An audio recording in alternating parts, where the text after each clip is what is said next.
We're going to start with the history of welding.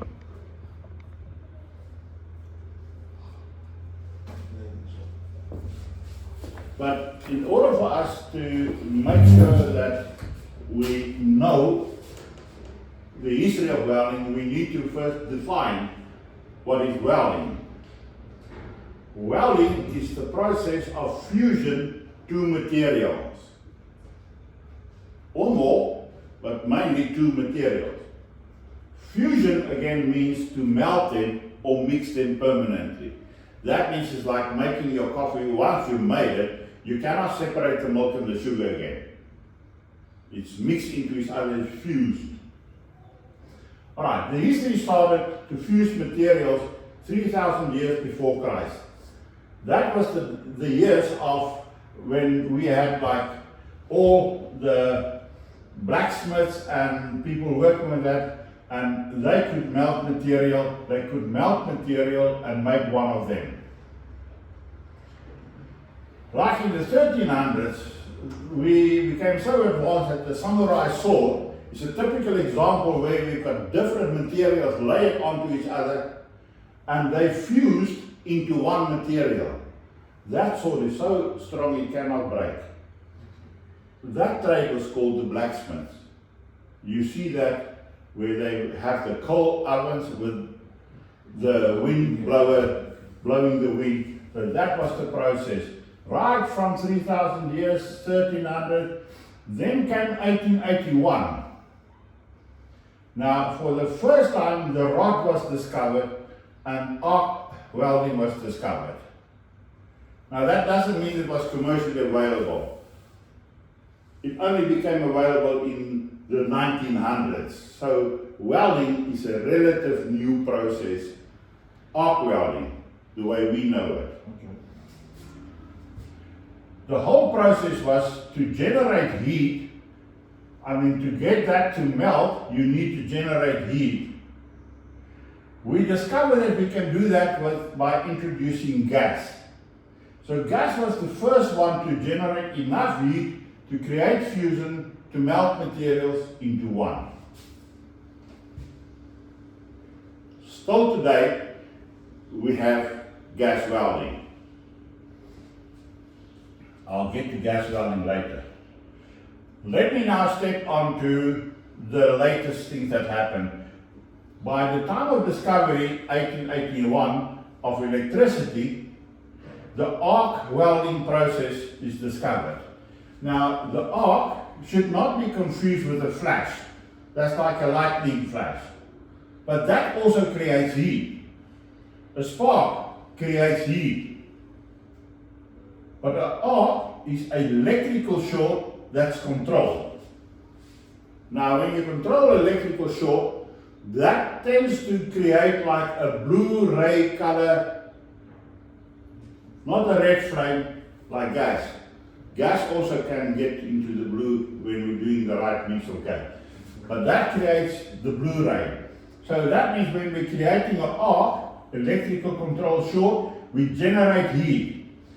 You can get arc ice not for the color of the weld, but the alternative ways like gamma rays and things like that goes into your eye, burn the ice shield, and then you get arc ice. It's like a skin burn. Okay. It's getting infection, and that's called arc ice. But arc welding can create heat. Now I will get to that later on just to explain when we're doing electricity a little bit more. What's important to understand is how industrial revolutions played a role over time in the growth of welding. I showed you there are more than 21 known welding techniques. That's like, oh, wow, no, welding is like one or two, maybe, no, it's a lot. First industrial revolution was the discovery of steam engines. Then came electricity in the 1900s. That changed the whole world because for the first time we got electrical motors to do mass production. Henry Ford was instrumental in this. And then came the IT, and here was Gates, was the main player. And with the IT discovery, automation started to become available. And then we're now moving into space. And what is our guy? Elon Musk. Elon Musk. I think it's SK or CK, I'm not sure. Elon Musk is the major player. That means we have grown electricity now into different fields. Electricity can only assist us with welding by melting or fusing and creating heat. Just note, electricity can only do three things.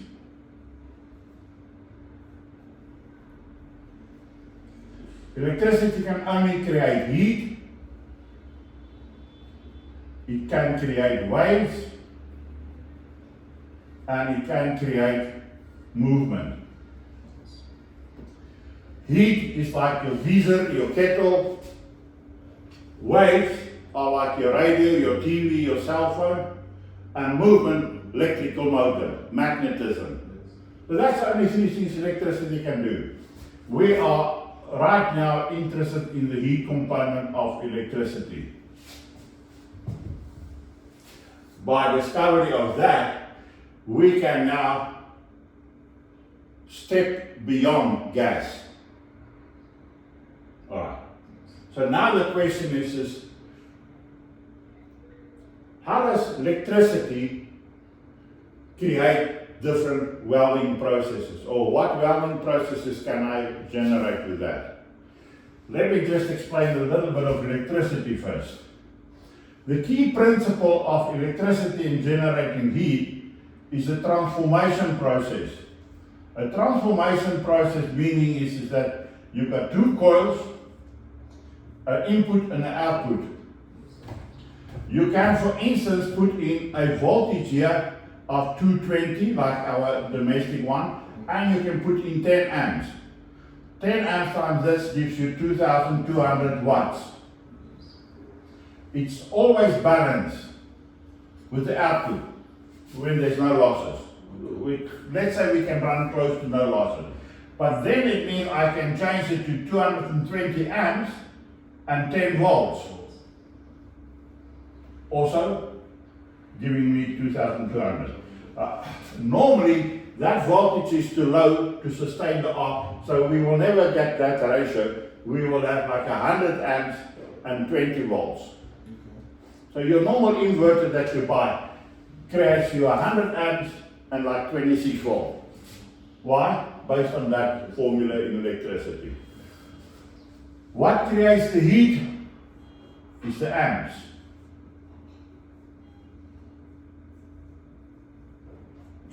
Amps is directly proportional, not equal, let me say directly proportional to heat. You set up the amps, the heat increases.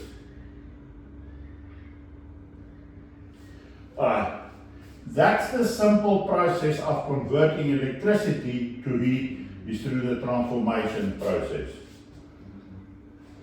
The first commercial stick welding was, it's got the oil bath and the dry air one, where you've got just the two coils and you have to change your settings here. And by changing the settings, you can get different amps out of the process. You either buy those steel boxes and they got like these knots on top of it, and you connect your wires on top of that. You remember them? So that means physically it will look like this. It's got like maybe 6 like here. This one goes into the earth, and if you set it like there, it's low, it's like medium, and when you set it there, it's like high. But that's like stepping from the transformer, giving you different amp options. The electrical process helped us to what we know today as most of our modern welding techniques, and that will still grow. like laser technology that's come also out of that. So there are things that are still not commercial, but they are available. Now, what is available in terms of arc welding? I'm now going to talk to you about arc welding. Arc welding, you already know that I said it's electrical process, it's a transformation process, it's changing that so that I can create amps. Amps are equal to heat.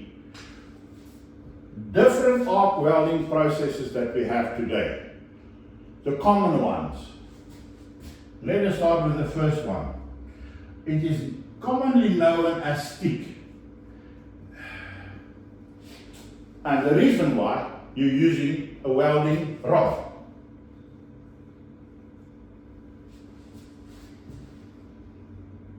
It's like a stick. That stick is coated with a chemical to assist with the arc. So that chemical is there, so when you get the electrical short, it sustains the fire. It sustains the blue color that we were looking at. Once you burn the chemical, this results in slack. That means it's a chemical burn off. It's not the melted material. Okay. So we want to have the process clean, not to have the chemical sludge included into my mixture, because that doesn't mix. It doesn't mix with metal. It's lighter than metal, and if it gets included in the metal, it makes it not strong, it's not solid. So that is called slack with stick. The correct welding name for this is manual metal arc welding.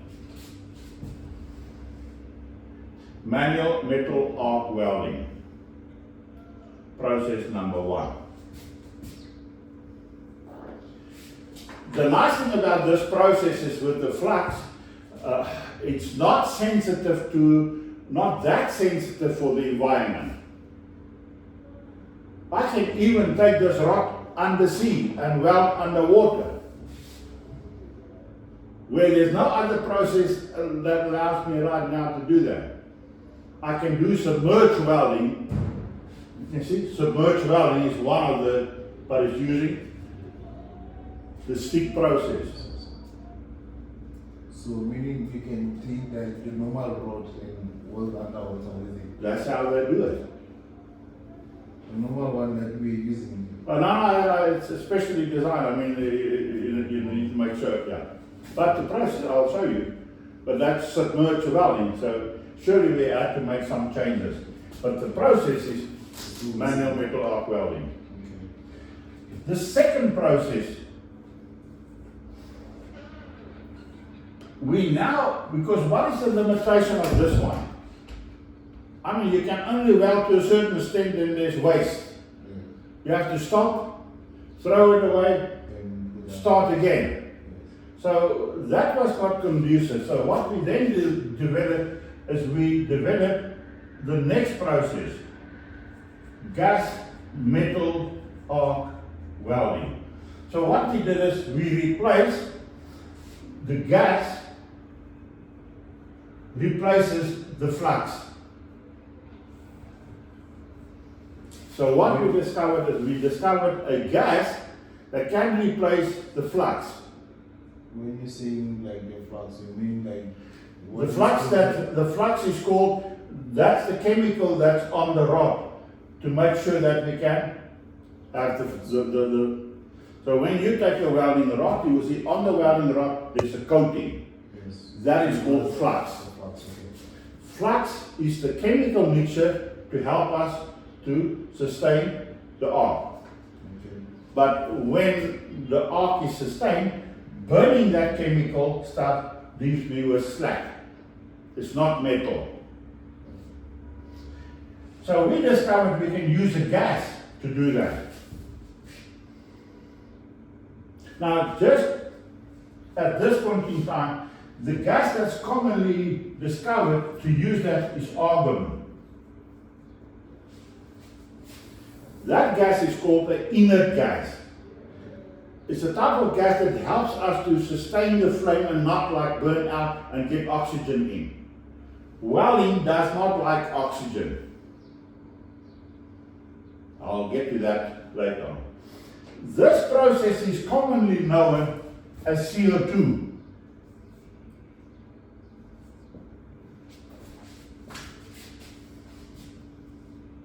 Some call that normal gas weld, which is not correct because you see, gas weld has already been defined here. So I like to say gas metal arc welding. Some call it argon welding. Commonly known, it is CO2. CO2 meaning we've got a roll on the machine or separate, and we've got a gas cylinder. So that machine will have a gas cylinder containing a mix of argon, seldom pure argon, it's a mix of argon, and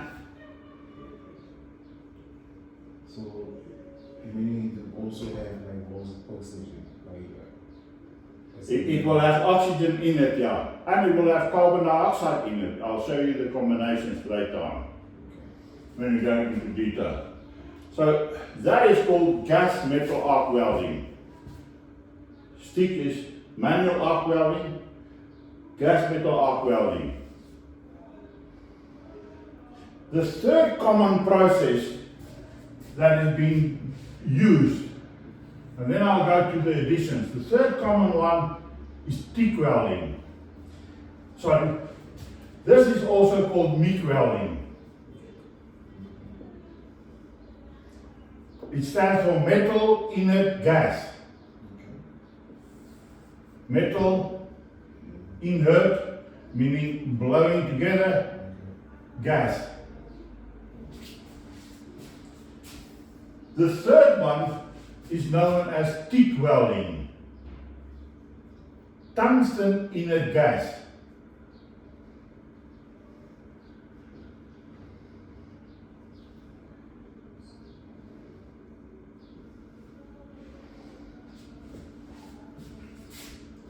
So, the chemical name for this one is gas metal arc welding.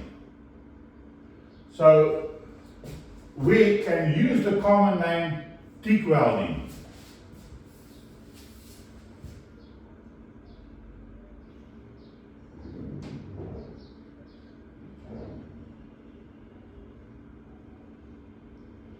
Or I can say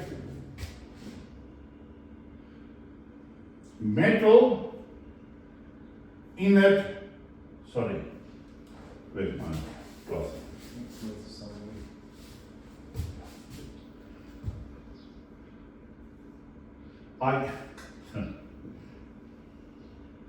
I can say it's my tungsten process, sorry, let me just get to tungsten. Tungsten, why we're using tungsten and I'm referring to that, it's like a stick. This can take temperatures up to 3,400 degrees Celsius. Let me just stop at this moment and talk about heat and melting points. If welding is equal to heat or related to it, proportional to heat, melting points should be known to us. So what does melting points mean? We need to know how much heat to generate to create my melting point, my fusion point. So let's start with the common one, mild steel.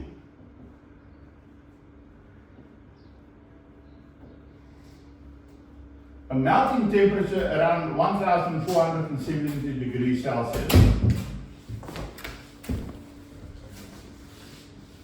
if I go to a higher carbon steel, which is a more tougher